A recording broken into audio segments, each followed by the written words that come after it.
Every year, archaeologists uncover evidence that the ancients knew far more than is commonly believed. They treated infections with beer, created pigments that don't fade for millennia, and created metal stronger than any modern one. They left behind underwater cities, bread with prayers, hidden treasures, and tombs that survived earthquakes. All of this exists. You can verify it in museums, dating sites, and archives. I've only collected what's scientifically confirmed, but even that's hard to believe. Watch this video to the end, and you'll see how much more vibrant and technologically advanced the ancient world was than we're used to thinking. Hi friend, you're on the KirTop channel.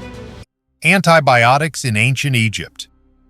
Archaeologists have established that the ancient Egyptians used antibiotics millennia before they were discovered by science. A study of mummies revealed high levels of tetracycline, a substance officially discovered only in 1948. Traces of it were found in bone tissue and tooth dentin, indicating regular consumption during life. The discovery occurred by chance. Archaeology students decided to recreate an ancient Egyptian beer recipe based on discovered records and illustrations. Chemical analysis of the samples revealed that tetracycline was formed during fermentation. This is explained by the presence of Streptomyces microorganisms in the wort, which are capable of synthesizing antibiotic substances. The results confirm that the ancient Egyptians not only mastered fermentation technology, but also likely understood its therapeutic properties. High antibiotic concentrations in the mummies indicate that beer was used not simply as a beverage, but also as a means of preventing and treating infections. Chukotka's Whale Graveyard. In remote Chukotka near the village of Yelong, a drone captured one of the most unusual sights in the Arctic, a whale graveyard. The bones and skulls of these sea giants, collected here over decades, lie on the tundra shore. Locals consider this place sacred. Whaling in Chukotka has ancient roots and is still permitted in a limited manner. Harpooned whales are hauled ashore, part of the carcass is ritually returned to the sea, and the remaining bones are laid along the coast. In the 1990s, when industrial whaling was temporarily permitted due to food shortages, remains began to be stored on the outskirts of settlements. Over time, they formed large clusters, which became known as whale graveyards. The Chukchi performed rituals to appease the spirits of the sea. Whale skulls were placed vertically, believing that this way the animal's spirit looks out to the ocean and sees its way back to rebirth. These traditions continue today, although whale hunting is conducted exclusively within the guidelines of the International Whaling Commission. The whale graveyard in Yelong has become a unique symbol of the connection between humans and nature. For local residents, it is not a place of death, but a reminder of the cycle of life and respect for the animals that provide people with food and warmth. California's stone redwoods. Near the town of Calistoga, California, lies one of the largest petrified forests in the world. This natural monument is approximately 3.5 million years old. Giant sequoias once grew here, but a powerful volcanic eruption covered the grove in ash and lava, permanently halting the decay process. In an oxygen-free environment, the wood gradually became saturated with mineral solutions, and the organic matter was replaced by silica. This created precise stone replicas of the tree trunks, preserving the bark, growth rings, and internal structure of the trees. The first mention of this site dates back to 1857, when settlers accidentally stumbled upon petrified trunks during construction. Scientists later confirmed that they were the fossilized remains of redwoods, which at the time of the catastrophe were over 2,000 years old. The area quickly became known as the Calistoga Stone Forest. In the late 19th century, the site passed into private hands and eventually became an open-air museum. In the 1880s, writer Robert Louis Stevenson visited, writing about his impressions, and in 1915, one of the tree trunks was displayed at the Panama Pacific Exposition in San Francisco. Today, a tourist trail about a kilometer long runs through the area. Many of the tree trunks are still half buried, but their structure is perfectly preserved. The Calistoga Forest remains a rare example of how a volcanic catastrophe, rather than destroying nature, preserved it in stone, creating a unique record of North America's geological history. The place where Jesus healed the blind. Archaeologists have discovered an ancient dam near the Pool of Siloam, the very place where, according to the Gospel, Jesus healed the blind man. The structure is approximately 2,800 years old. The dam was built in the 9th century BC. presumably during the reign of King Jehoash or Amaziah. It is approximately 12 meters high, 21 meters long, and 8 meters wide. It was designed to collect water from the Gihon Spring and the floods that flowed down the valley of ancient Jerusalem. Researchers from the Israel Antiquities Authority and the Weizmann Institute of Science determined the exact date of its construction based on branches added to the mortar. Radiocarbon dating revealed the date, between 805 and 795 BC. This period was characterized by alternating droughts and torrential rains, which forced the city's residents to create the first major water supply system. Excavation directors note that the dam was the largest structure of its time and the oldest in Jerusalem's history. It reflects not only the level of engineering expertise, but also a genuine response to climate change. Eli Escusito, director of the Jerusalem Antiquities Authority, called it one of the most significant monuments of the First Temple period. Mayan blue dye.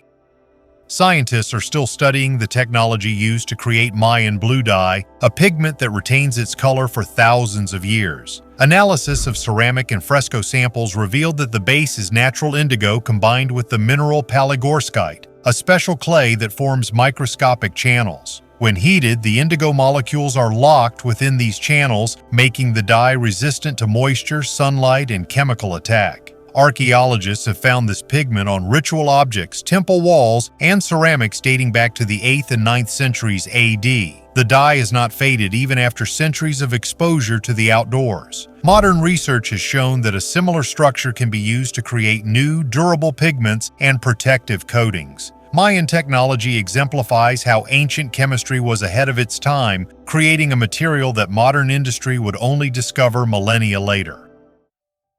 The mystery of Abu Qir Bay. Off the coast of Alexandria, archaeologists have recovered artifacts from an ancient city that lay underwater for over 2,000 years. Excavations were conducted in Abu Qir Bay, the site of Canopus, a major port during the Ptolemaic era. Fragments of temple columns, a sphinx head, a statue of a priest, and a massive headless granite torso were found there. The work was supervised by the Egyptian Ministry of Antiquities and divers using archaeological diving equipment. According to archaeologists, the city of Canopus sank as a result of a series of earthquakes and tidal shifts that collapsed the Nile Delta. After submersion, a layer of silt and sand obscured the streets, temples, and necropolises. The discovered artifacts date back to the Ptolemaic and Roman periods, approximately from the 3rd century BC to the 3rd century AD. This is confirmed by the style of the images and the types of stone used. According to a statement by Minister of Tourism and Antiquities Sharif Fathi, all the recovered items are undergoing restoration and will be part of the Secrets of the Sunken City exhibition at the National Museum of Alexandria. The exhibition already features 86 rare exhibits, revealing what life was like on the Egyptian coast before the sea claimed the city. The Pharaoh and Two Queens. The tomb of Pharaoh Amenhotep III has been opened in Egypt after 20 years of restoration work. This is one of the largest projects in the Valley of the Kings in recent decades. Amenhotep III ruled Egypt from 1390 to 1350 BC and was considered one of the most powerful rulers of the 18th dynasty. His reign symbolized the flourishing of architecture, art, and diplomacy. The tomb was opened to the public in Luxor on October 4th. Scenes depicting the pharaoh and his wives, Queen Tai and their daughter Sidamun, can once again be seen on the walls. The complex consists of 3 halls, the main burial chamber and 2 side chambers for the female members of the royal family. Ta came from a humble background but became one of the most influential women of her time, and her daughter Sidamun married her own father, as required by religious traditions to strengthen the dynasty. The sarcophagus and treasures of the tomb were lost in antiquity, but the walls and architecture have survived. The ancient priest later transferred the mummy of Amenhotep III to the tomb of his grandfather, Amenhotep II, where it was discovered in the 19th century. Today, the pharaoh's remains are kept in the National Museum of Egyptian Civilization. Secrets of a Chinese Settlement. In the Chinese city of Shaoxing, Zhejiang Province, workers encountered unusual soil layers during the construction of a water treatment plant. Archaeologists from the Zhejiang Institute of Cultural Relics and Archaeology conducted excavations and discovered the remains of a coastal settlement dating back approximately 2,500 years. The find dates back to the Yue dynasty, which existed during the Warring States period from 475 to 221 BC. The excavations revealed that the city of Baikao served as a trading and maritime hub. Two large wooden structures, totaling approximately 1,300 square meters, were discovered. The first was a stilt house with terraces and walls made of straw, reeds, and wooden posts secured with grass ropes. The second was a massive platform consisting of 10 rows of piles laid along the bank of the Kawe River. This type of construction required precise calculations and knowledge of soil loads and moisture. Experts note that the tenon joints in the wood demonstrate an understanding of three-dimensional construction, characteristic of later dynasties. Clay urns, porcelain bowls, bronze drills, and stone tripods were discovered at the site. Pig burials were of particular interest. Complete animal skeletons, laid along the bank, likely served as part of a sacrificial ritual. Such rituals indicate that the settlement's inhabitants associated water with fertility and life. Archaeologists and city authorities are currently preparing a plan to preserve the area as an archaeological reserve. The site is being called a time capsule of the late Bronze Age, providing insight into how cities dependent on rivers and seas were built in ancient China. Sculptures of a lost tribe. In China's Guizhou province, an unusual stone valley named Yelong has been created. It was created by artist, cartoonist, and Professor Song Pei-lun, who dedicated over 20 years to the project. He created hundreds of sculptures, towers, and walls assembled from stone over an area of approximately 185,000 square meters. The complex includes artificial castles, ponds, and alleys with faces carved into the rocks. Local masons participated in the project, and Song Pei-lun trained them in a special technique, working without drawings, using stones as if constructing simple fences. This approach allowed him to preserve the natural forms and irregularities of the rock. The material used was local limestone, which is both affordable and environmentally friendly. The idea for Yelong Valley came to the artist after a visit to the United States, where he saw the Crazy Horse Memorial. Pei-lun decided to create a similar project in China to commemorate the extinct Yelong tribe who lived in these lands almost 2,000 years ago. The ancient people left no written records, and the valley became an attempt to restore their memory through art. Today, the complex has become a cultural center. University buildings have been built near the valley, and students help Pei-lun with construction and maintenance. The project is perceived as a fusion of archaeology, architecture, and memory. The Yelong Valley has become an example of how modern people can reconstruct the past, not through artifacts, but through their own perceptions of what might have been forgotten. Egyptian faience. Long before the invention of glass and glaze, the Egyptians learned to create a material that combined the properties of stone and ceramic. Egyptian faience was a mixture of crushed quartz, lime, and copper compounds. When fired, a shiny, bright blue crust formed on the surface, the result of copper oxidation under controlled firing conditions. By varying the composition of the mixture and the oxygen pressure in the kiln, artisans achieved various shades from turquoise to deep blue. Faience was used to create amulets, figurines, vessels, and jewelry. Its symbolic meaning was associated with eternal life and the sun reflected in the waters of the Nile. Modern chemists confirmed that ancient artisans mastered techniques similar to those used in fine ceramics and enamel. Restored samples of Egyptian faience exhibit the same optical properties as modern architectural coatings with metallic pigments. Research into this material is now being used to create durable decorative coatings and design solutions that replicate the self-illuminating effect of ancient faience. Ice Age giants. In the Yorkshire Dales National Park on the slopes of Ingleborough Hill lies one of the most unusual geological formations in Britain, the Norbury Erratics. These massive blocks of dark sandstone and shale rest on light-colored limestone bases, creating the impression of precarious equilibrium. The stones are approximately 12,000 to 17,000 years old. They were carried here by the last glacier, which advanced from the north of England. When the ice retreated, the boulders remained in place, and subsequent millennia of erosion gradually washed away the surrounding limestone. Where the stone protected the surface from rain, small pedestals remain. This creates the impression that the boulders are floating above the ground or were placed artificially. Today, over 100 of these stone blocks can be found on the Ingleborough Hill. They vary in size and shape, but all demonstrate the same formation principle: the combination of ice and time. Geologists consider the Norbury boulders valuable evidence of the last glaciation and a rare example of a natural balance that arose without human intervention. The site is listed as a protected geological monument of Great Britain and is considered one of the main natural attractions of northern England. For researchers, this is more than just a collection of boulders. It is an open archive of the region's climatic history, preserving traces of the glacial processes that transformed the landscape of Europe. An empty Roman tomb.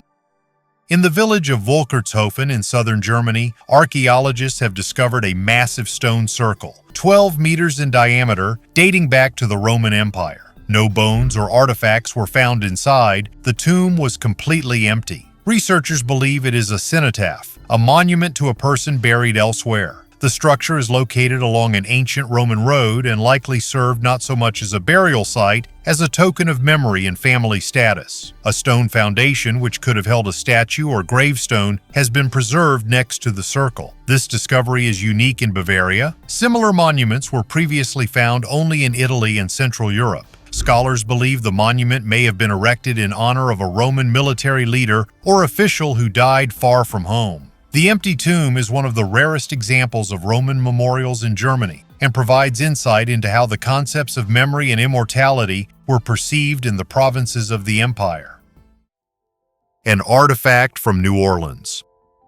In New Orleans, USA, a couple accidentally discovered a marble slab with a Latin inscription in their yard. Initially mistaken for a decorative element, the text on the stone sparked the interest of scientists. Research revealed that the slab was an ancient Roman tombstone, approximately 1,900 years old. It bears the name of Sextus Congenius Verus, a sailor in the Imperial Navy who died at the age of 42. The artifact had been considered lost since the beginning of World War II. The last record of it was in 1939, when it was in the National Archaeological Museum of Civitavecchia, which was later destroyed during Allied bombing. After the war, the tombstone was lost. It is believed that the stone was taken from Italy by American servicemen and later found in private ownership, where it was used as a garden ornament. The authenticity of the find was confirmed by specialists from Tulane University and Professor Suzanne Lusnia. The inscription matched entries in a 1910 catalog of Latin epigraphs. The mention of a ship named after Asclepius, the god of medicine, established that Verus served in the Navy during the heyday of the Roman Empire. The tombstone is currently in the possession of the FBI. Negotiations are underway between American and Italian authorities regarding the artifact's return to its homeland. UNESCO representatives stated that this case will serve as an example of the successful return of illegally exported cultural treasures. Steel that cannot be replicated. One of the most enigmatic materials of antiquity remains Damascus steel, a metal used to forge blades that combined flexibility and incredible sharpness. The raw material was Indian wootz steel, exported to the Middle East. During the forging process, it was repeatedly heated and cooled, creating a characteristic pattern on the blade, reminiscent of ripples in water. Modern research has shown that the structure of Damascus steel contains nanoscale iron carbides, which give the blade exceptional strength. However, the heat treatment technology and control of the carbon composition have not yet been fully replicated. Attempts to replicate the ancient method yield similar results, but not the same pattern or durability. These blades were produced from the 11th to the 18th centuries and were considered a symbol of skill and status. They were prized by warriors, scholars, and collectors from the East and Europe. The mystery of Damascus steel remains unsolved. Metallurgists today cannot precisely explain how the masters of the past achieved such a combination of strength, flexibility, and aesthetics. A giant sand dune listed as a UNESCO World Heritage Site. In Dagestan, 18 kilometers from Makhachkala, lies Europe's largest sand dune, Sarykum. It reaches a height of 262 meters and covers over 1,000 hectares. Its name translates as yellow sand. The dune is part of the Dagestan Nature Reserve and is recognized as a UNESCO Biosphere Reserve. The main mystery of Sarykum is that it is not located in a desert, but in a steppe and mountainous region where rainfall is frequent and trees grow. There are no other sandy areas within tens of kilometers. The northern part of the dune gradually transitions into a clay plain, while the southern part abuts a mountain range. Scientists have debated the origin of the sand since the 19th century. According to one theory, the dune formed from marine sediments of the ancient Caspian Sea. When the sea retreated, the sand layers rose to the surface as a result of tectonic processes. According to another theory, the sand was washed out of the subsurface by groundwater flows that reached the surface. Some researchers attribute the dune's formation to localized erosion and wind-driven sediment transport. In 2017, UNESCO designated Sarykum a biosphere reserve due to its unique flora and fauna. It is home to species typical of deserts, but not native to the Caucasus. The site remains closed to active research, sparking debate among geologists and proponents of alternative theories. According to one theory, an ancient buried city may lie beneath the dune, and the restricted access is explained by a desire to preserve not only the natural environment, but also the hidden archaeological layers. Europe's first prayer. German archaeologists have reported a discovery that has changed our understanding of the spread of Christianity in Europe. In 2018, during excavations at an ancient Roman cemetery in the Frankfurt suburbs, on the site of the former town of Nida, they discovered a small silver amulet. It was placed under the chin of a man buried between 230 and 270 AD and was apparently hung from his neck as a personal amulet. The amulet consisted of a rolled-up, ultra-thin strip of silver foil, just 3.5 centimeters long, on which text had been engraved during the owner's lifetime. For a long time, scientists were unable to decipher the inscription. The metal was too brittle and the scroll too tightly rolled. Only in 2024, using computed tomography and 3D modeling at the Mainz Institute of Archaeology, were 18 lines of Latin text reconstructed. It contains the phrases, "Holy, holy, holy, in the name of Jesus Christ, the Son of God, and before Christ, all knees bow, those in heaven, those on earth, and those beneath the earth." These words, characteristic of Christian liturgy, have not previously appeared in artifacts of such an early period. The inscription mentions Saint Titus, a disciple of the Apostle Paul, making the amulet one of the first testimonies of the Christian tradition outside of Italy. It is the oldest confirmed Christian text found north of the Alps. 118 Days at Sea. In 1973, British couple Maurice and Marilyn Bailey survived 118 days adrift in the Pacific Ocean. Their journey began the year before when they departed Southampton on the yacht Aurelin, bound for New Zealand. After passing through the Panama Canal, their route took them through the Galapagos Islands. At dawn on March 4, 1973, the yacht collided with a whale and suffered critical damage. The vessel sank and the couple managed to escape to an inflatable raft and a rubber dinghy, taking minimal food supplies, a compass, and a few tools. In the first few days, the Baileys collected rainwater and used up the remaining food, but soon their supplies ran out. To survive, they were forced to catch fish and sea turtles with homemade hooks made from safety pins. Having previously followed a vegetarian diet, the transition to meat was a significant challenge. They suffered from storms, overheating, and constant exposure to salt water, which caused ulcers on their skin. During their drift, 7 ships passed by, but none spotted the raft. Their flares were faulty and they had no reflective mirrors. Despite their physical exhaustion, the Baileys supported each other, tried to remain calm, read books, and kept notes. After 118 days, on June 30, 1973, they were spotted by the crew of the South Korean fishing vessel Hwyeolmi 306. The raft was drifting approximately 2,400 kilometers from the wreck. The couple lost 18 kilograms each, but were rescued and taken to Honolulu. Returning to England, the Baileys wrote about their experiences in the book 117 Days Adrift, which became a bestseller. After recovering, they returned to seafaring. The Day of Terror. In 365 AD, a powerful earthquake struck off the coast of Crete, triggering one of the most devastating tsunamis of the ancient world. Waves reached the northern coast of Africa and almost completely destroyed Alexandria, Egypt's largest city. Contemporaries described how the sea suddenly retreated, exposing the seabed, and then a gigantic wall of water crashed onto the harbor and coastal neighborhoods. Historians believe the earthquake's magnitude could have reached 8.0.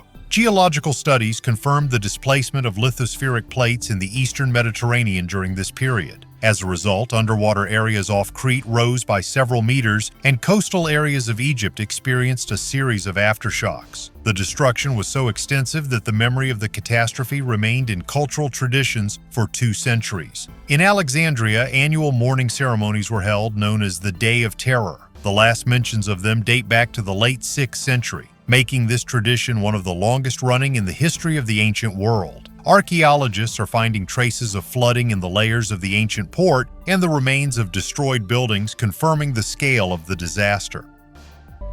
A tomb that survived earthquakes. On the site of the ancient city of Pasargadae, the capital of the Achaemenid Empire, lies a tomb traditionally associated with Cyrus the Great. The structure was erected around 530 BC and remains one of the most resilient monuments of ancient Iran. Over 2,500 years, it has withstood dozens of earthquakes without losing its structural integrity. Research has shown that the architects used principles similar to modern seismic isolation technologies. The tomb's foundation consists of several layers of limestone. The bottom layer is bound with lime mortar, ash, and sand, while the upper blocks are laid loosely on top. Between the layers is a spacer that allows the structure to slide slightly during tremors. This reduced the load and prevented the collapse of the stonework. The upper part of the tomb is constructed of massive blocks connected with metal clamps. Despite its simple form, a cubic chamber on a 6-step foundation, the structure is a sophisticated engineering system. Modeling conducted by the Islamic Azad University showed that during strong ground vibrations, the upper part is indeed capable of shifting relative to the foundation, absorbing the impact energy. There is still no definitive proof that Cyrus was actually buried in this mausoleum. The tomb was opened and plundered in ancient times, and the epitaph mentioned in sources has not survived. Despite the controversy over the identity of the deceased, the structure remains one of the oldest examples of earthquake-resistant architecture and evidence that Achaemenid engineers understood the nature of earthquakes much more deeply than is commonly believed. Bread with the image of Christ. In Turkey, archaeologists have discovered a rare artifact of early Christianity, a charred loaf of bread bearing an image of Jesus Christ, which had lain underground for approximately 1,200 years. The discovery was made in the Karaman province at the archaeological site of Topraktepe, the former site of the city of Iranopolis. The loaf is dated to the 7th to 8th centuries AD, a time when Christian symbolism was just beginning to take on a stable form. It is one of 5 loaves found in a single layer. All were preserved through the process of natural carbonization, intense heat without air. One loaf bears a faint relief image of Christ and the inscription, "With thanksgiving to the blessed Jesus." Archaeologists note that the image does not correspond to the traditional pantocrator type known from Byzantine icons, but rather shows Christ as a sower, a symbol of fertility, labor, and the cycle of life. The other loaves bear crosses and ornaments, one of which resembles the Maltese cross. Researchers suggest that this is not just any food, but a special type of liturgical bread, a prototype of the Eucharist, used during services. Chemical analysis revealed that it was composed of finely ground wheat mixed with ash and salts, confirming its ritual purpose. The preservation conditions are exceptional. The bread has not turned to dust even after 12 centuries. It is one of the best preserved finds of Christian ceremonial food in history. A garden cache. While gardening in Hampshire, England, a married couple discovered a hoard of 70 Tudor-era gold coins. The find was made in the village of Milford-on-Sea, near the ancient Christchurch Priory. After an initial examination, British museum experts confirmed the authenticity of the coins and dated them to the 15th and 16th centuries. The earliest coins date back to the 1420s during the reign of Henry VI, and the majority to the 1530s during the reign of Henry VIII.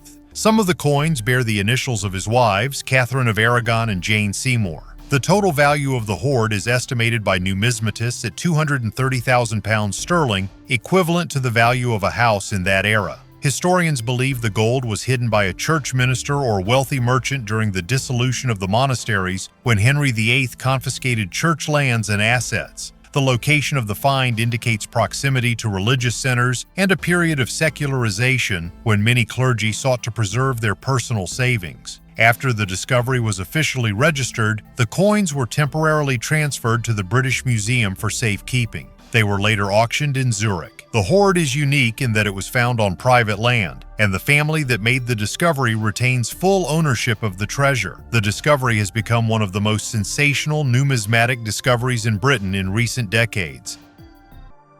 The Last Witness of Nagasaki.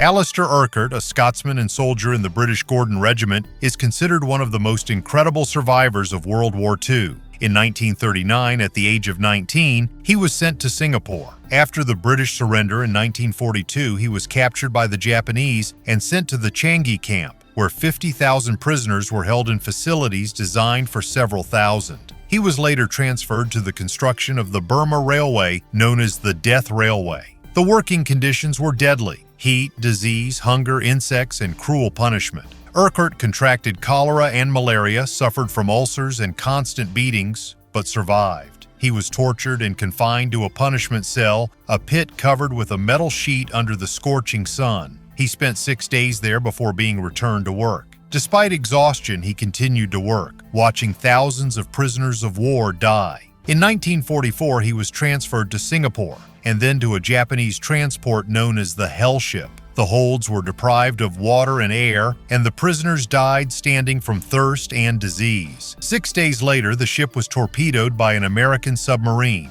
Urquhart survived, swimming out of the burning sea and spending several days on a makeshift raft in the scorching sun, surrounded by sharks. He was rescued by Japanese whalers, but was captured again. The prisoner was sent to a camp near Nagasaki. On August 9, 1945, while he was in a prison toilet, the city was devastated by an atomic bomb. Urquhart suffered burns and concussions but survived. After Japan's surrender, he was released and taken to Britain. Alistair Urquhart lived a long life and died in 2016 at the age of 97. His story became an example of human resilience and the will to survive, and his book, The Luckiest Soldier of World War II, became one of the most widely cited British war memoirs. These stories vary in time and place, but they share one thing in common: verifiable data and accurate conclusions. Thank you for watching this video to the end. Bye, everyone.